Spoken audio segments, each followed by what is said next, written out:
Praise the lord. సామెతలు 21:28 వచనం చదువుకుందాము. కుటసాక్షి నశించునని రాయబడి ఉంది. కుటసాక్షి అంటే అర్థం ఏంటి అంటే ఆ ఫాల్స్ విట్నెస్ అనమాట.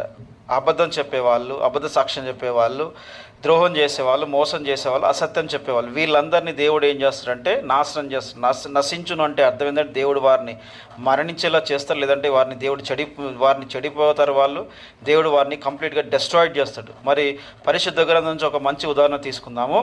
రాజు అహాబు తన దగ్గరే ఉన్న, తన ఇంటి పక్కనే ఉన్న నాబోతు దగ్గరికి వెళ్ళి నీ ద్రాక్ష తోటను ఇయ్యమని అడిగినప్పుడు ఆయన ఇయ్యనని చెప్పేసి ఇదే మాట తన ఇంటికి వచ్చి అహాబు తన భార్యతో చెప్పిన తర్వాత యజబేలు ఆ నాబోతు మీద ఇద్దరు వ్యక్తులను అబద్ధ సాక్షులను చేసి ఆ నాబోతును చంపించి కుక్కలకి ఆమె శరీరానికి ఇచ్చింది. దేవుడు కూడాను ఈ యజబేలు శరీరాన్ని ఆ విధంగానే కుక్కలకి